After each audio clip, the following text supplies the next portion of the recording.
Salut à toi. Aujourd'hui, je voulais faire une vidéo sur les personnes que j'ai quasiment, ou plutôt les types de personnes que j'ai quasiment arrêté de fréquenter dans ma vie et pourquoi.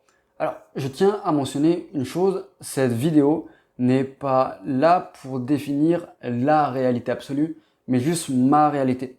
Pour une raison précise, c'est que avec le temps, avec la découverte de moi-même, du monde, des gens, le développement, je dirais aussi, est beaucoup de ma confiance, de mon assertivité, de ma capacité à poser des limites. J'ai fait naturellement un tri dans mon environnement et aujourd'hui, il m'est quasiment plus possible de fréquenter certains types de personnes pour des raisons que je vais expliquer. Alors, premier type de personnes que j'ai quasiment arrêté de fréquenter, c'est les personnes qui sont dans une victimisation constante d'eux-mêmes ou du monde. Une personne qui se cherche toujours des excuses pour telle ou telle situation, qui accuse tout le temps l'extérieur sur telle ou telle situation, c'est des personnes que j'ai grandement arrêté de fréquenter, et ce depuis que je suis moi-même devenu quelqu'un de beaucoup plus responsable. Je sais que ça peut paraître très direct et très particulier de l'énoncer comme ça, mais une personne qui n'est pas responsable est une personne qui va intrinsèquement, même si c'est et ça l'est le plupart du temps involontaire, vous tirer vers le bas. Si vous avez par exemple, cliché, une compagne qui ne prend jamais la responsabilité de certaines situations, ou pareil pour un compagnon, il n'y a pas de sexisme là-dedans, faut comprendre que le manque de responsabilité d'une personne va peser sur la responsabilité d'autres personnes. Et aujourd'hui, étant donné que j'ai pris conscience d'à quel point il est déjà difficile d'être responsable pour soi, alors prendre la responsabilité pour d'autres personnes, c'est un poids qui est, encore une fois, à mon niveau, trop lourd à porter aujourd'hui. Et quand je vois la plupart des personnes, je me dis que d'un côté, beaucoup de personnes ne prennent pas leurs responsabilités et font peser cette responsabilité sur les autres. Et de l'autre côté, je me dis qu'il y a beaucoup trop de personnes qui prennent des responsabilités qui ne sont pas non plus les leurs. Et quand je vois les conséquences que ça peut et que ça a sur eux, c'est profondément dommage. Le deuxième type de personnes que j'ai grandement arrêté de fréquenter, c'est les personnes qui critiquent non constructivement, mais surtout sans connaître la personne. Quand je parle de connaître la personne, je ne parle pas de vivre 20 ans avec elle, mais je parle de lui poser des questions et de s'intéresser sincèrement à elle. Chose que très peu de gens font et ont un jugement qui est rapide, automatique, avant d'essayer de comprendre. C'est des personnes que j'ai grandement écartées de ma vie parce que c'est des personnes qui ne vous élèvent pas et qui font plus de mal que de bien, et encore une fois, je pense la plupart du temps d'une manière involontaire.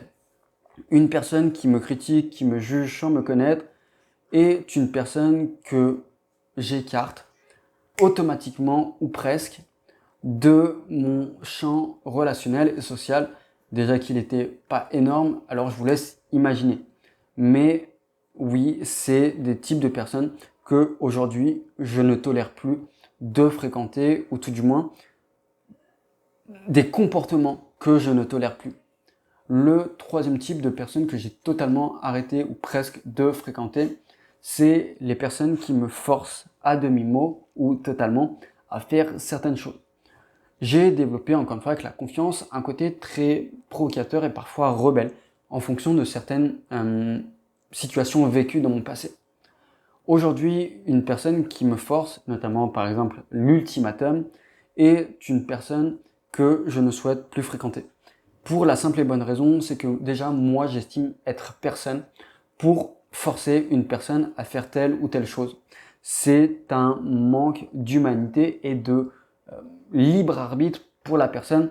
Alors vous imaginez bien que je refuse qu'on le fasse pour moi.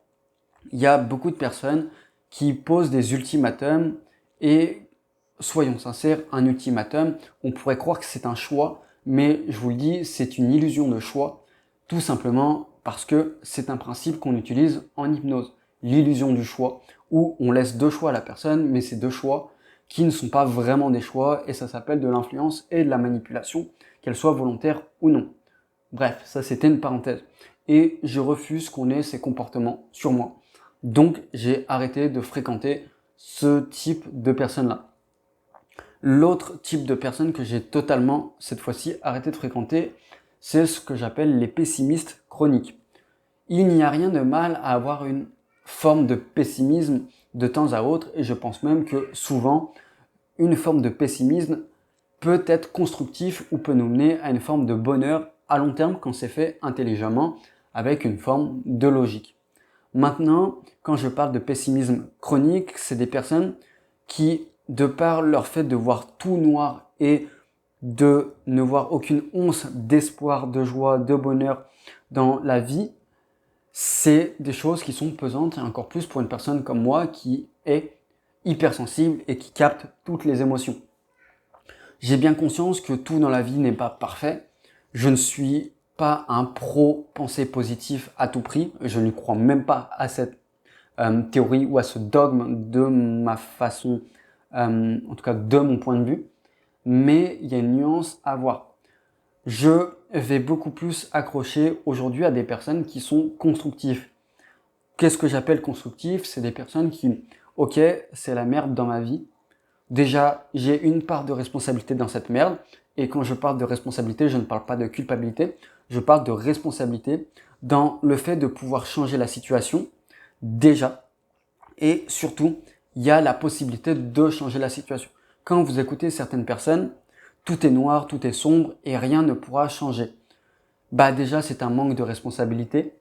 Mais plus que tout, c'est un pessimisme qui peut peser sur la personne et emmener d'autres personnes avec elle. Donc, pour mon propre bien-être égoïste, et je pense égoïstement sain, j'ai en grande partie arrêté de fréquenter régulièrement des personnes qui ont cette forme de pessimisme. L'autre point, l'autre type de personnes que j'ai aussi arrêté de fréquenter, c'est les personnes dites envieuses ou jalouses. Alors surtout le mot jalouse, et encore que celui-là je le nuancerai à un certain niveau et un certain degré, en fait à peu près comme les autres points. Parce qu'il y a aussi une notion de à quel degré il y a cette caractéristique chez cette personne. Je pense que par exemple, on a tous une tendance à critiquer sans connaître, instinctivement. Mais encore une fois, à quel niveau de maturité? Est-ce qu'on va en prendre conscience? Est-ce qu'on va se corriger? Ça aussi, c'est à prendre conscience dans le fait que je dise que je vais fréquenter ou non cette personne socialement. Mais revenons-en aux personnes jalouses ou envieuses. Autant l'envie n'est pas quelque chose que je trouve négatif si elle est utilisée positivement. Vous, moi, on peut envier une personne qui gagne beaucoup d'argent ou qui est en couple et qui vit sa meilleure vie. Mais c'est pas pour autant que c'est négatif ou que c'est nuisible à la personne. On peut envier et se dire, ok, ça va m'inspirer à atteindre le même point parce que cette personne me prouve que c'est possible. À l'inverse, vous allez avoir des personnes qui vont être dans une envie, mais surtout une jalousie qui est destructrice. Elles seraient prêtes à vous détruire, à vous mettre à son niveau parce que elle croit être dans l'impossibilité d'atteindre cette chose-là. Et dans ce cas-là, c'est une forme de jalousie et les personnes jalouses sont pour moi, encore une fois, avec la maturité que j'ai aujourd'hui, parmi les personnes les plus nuisibles et toxiques. Maintenant, c'est pas parce qu'on est jaloux ou qu'on est envieux que l'on ne peut pas faire un travail sur ça. En toute transparence avec vous, pendant certaines périodes de ma vie, j'ai été une personne qui était très jalouse et très envieuse de certaines choses et je pense d'une manière assez toxique. Mais j'en ai pris conscience, j'ai travaillé sur moi et aujourd'hui, c'est plus du tout le cas.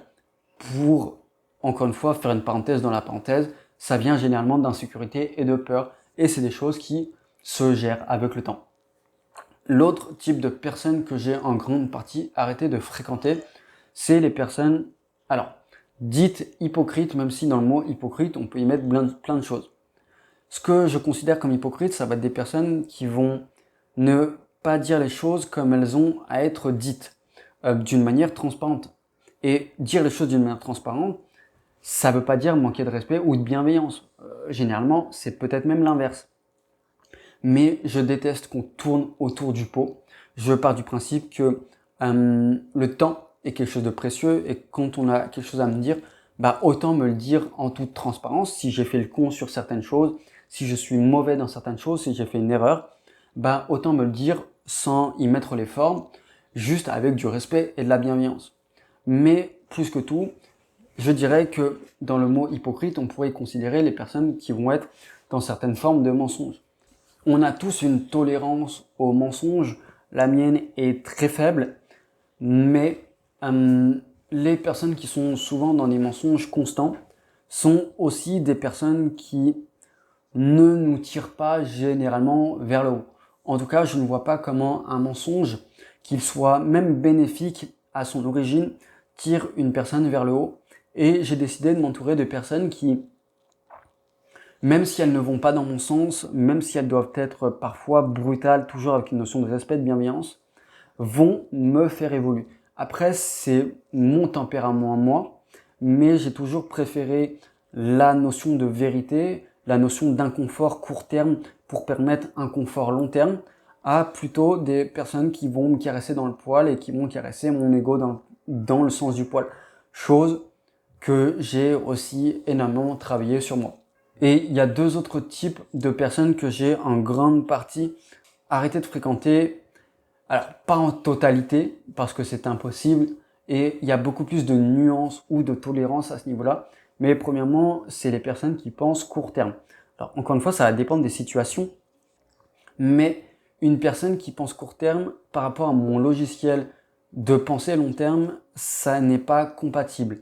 Une personne qui pense court terme n'est, encore une fois, dans mon logiciel, une personne qui n'a pas forcément tendance à faire évoluer ou qui n'a pas une certaine maturité d'esprit. Encore une fois, ce que je vous dis, c'est à nuancer et à bien comprendre que c'est ma réalité et que ma réalité n'est pas la réalité. Mais je vais vous donner un exemple que j'ai connu, ou tout du moins que j'ai vu une personne connaître. C'est un homme qui a rencontré une femme et cet homme était, disons-le, vierge et il avait 27 ans ou peut-être même un peu plus. Et il a rencontré cette femme, tout se passait bien. Puis vient le moment de dire à la personne en toute objectivité, en toute transparence, voilà, écoute, moi je suis vierge, blablabla, blablabla, blablabla. Et la femme lui a rétorqué, peut-être par maladresse, peut-être parce que c'était ses critères et que c'est ainsi, qu'elle ne souhaitait pas s'engager avec cet homme parce que ça allait lui demander du travail, des explications et un investissement quant au fait d'éduquer la personne sur la sexualité.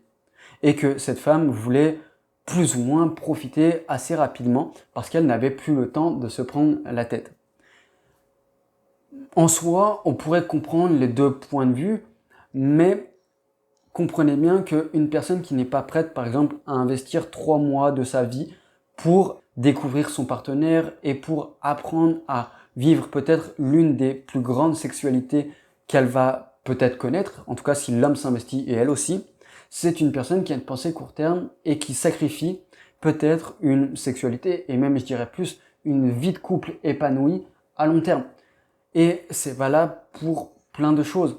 Une femme, par exemple, moi demain, imaginons que je suis avec une femme qui pense court terme, et notamment peut-être par exemple au niveau financier, ça va pas du tout matcher avec moi parce que cette femme va dépenser beaucoup d'argent à court terme et elle ne va pas penser, ou peut-être pas autant penser que moi, à investir cet argent pour des projets qui, en tout cas, de mon point de vue, paraîtra important. Encore une fois, ça ne veut pas dire qu'on doit être que court terme ou que long terme. Je pense que le monde est fait de nuances, mais encore une fois, c'est important de se connaître, c'est important de connaître les gens et de se dire qu'est-ce qui est sain pour moi et qu'est-ce qui m'élève en réalité, parce qu'il n'y a pas de vérité absolue. Et le dernier type de personne que j'ai en partie aussi arrêté de fréquenter, c'est les personnes qui, ne sont pas dans un apprentissage régulier et constant, et ce, peu importe le domaine et la dynamique.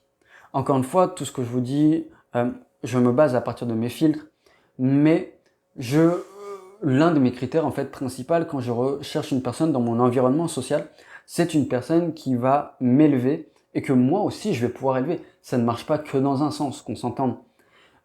Pour ce faire, Les personnes qui m'élèvent sont des personnes qui sont dans une dynamique d'apprentissage constant. Et moi, les personnes que je peux élever sont des personnes qui sont dans des dynamiques d'apprentissage constant parce que je le suis moi-même. Reprenons l'exemple de, par exemple, cette bonne femme qui ne veut ou qui n'est pas prête à apprendre ou à faire apprendre certaines choses à peut-être ce qui aurait pu être son partenaire pour des raisons et des filtres qui sont les siens. En réalité, moi qui suis une personne qui suis tout le temps dans un apprentissage, je le conçois peut-être dans un apprentissage qui est extrême par rapport à la plupart des gens, et c'est une chose avec laquelle je dois vivre. Une personne qui n'apprend pas, alors je sais pas si ça va être vu comme quelque chose d'arrogant, et ça n'est pas du tout l'intention que j'ai au départ, mais cette personne va peut-être se retrouver larguée, et ce très vite, ou peut-être que moi je vais nourrir une forme de culpabilité, parce que je vais larguer cette personne et que moi je vais avancer. Ou alors peut-être que je ne vais pas être autant heureux que je le pourrais l'être parce que je vais me freiner dans mon évolution pour éviter de faire culpabiliser la personne. Ce que je dis, il n'y a pas de bien ou de mal. Encore une fois, c'est des typologies de personnes qui vont matcher avec elles selon leur mode de vie, leur style de vie et selon, comment dirais-je, leur façon d'être à la vie. Pour rentrer dans un cliché, vous imaginez bien. Donc, j'ai aussi en partie arrêté de fréquenter des personnes qui ne sont pas dans cette perspective-là d'apprentissage régulier, constant, parce que j'ai remarqué, encore une fois, c'est à nuancer, mais que les personnes qui n'apprennent pas régulièrement n'ont pas le même niveau d'humilité par rapport à la vie ou par rapport aux choses. Encore une fois, c'est à nuancer, mais je recherche beaucoup de personnes dans mon environnement qui ont une très forte maturité, qui ont un très fort sens de la croissance, mais d'une croissance saine, mais aussi et surtout beaucoup d'humilité pour se remettre en question face à la vie, mais aussi pour me remettre en question face à la vie. Une personne qui se remet en question est une personne qui est beaucoup plus facilement en capacité de remettre la personne en face d'elle en toute humilité ou en humilité. Et étant donné que c'est des choses que donc voilà pour cette vidéo des types de personnes que j'ai en grande partie arrêté de fréquenter et les raisons du pourquoi. J'espère qu'elle pourra peut-être être utile pour toi dans un sens où ça pourra t'aiguiller à te dire ok, ça fait sens, ou d'autres choses qui ne font pas sens par rapport à qui t'es. Peut-être que la vidéo est trop extrême, en tout cas dans ses critères, et c'est des choses que je suis tout à fait ok avec ça. Je suis aussi ouvert à l'échange pour savoir s'il y a des types de personnes que j'ai oubliées selon toi, ou à l'inverse, est-ce qu'il y a d'autres ou des types de personnes que j'ai énoncés qui n'auraient jamais dû faire partie de cette vidéo. Donc le commentaire, le like, tout ce qui va avec, les liens dans la barre de description.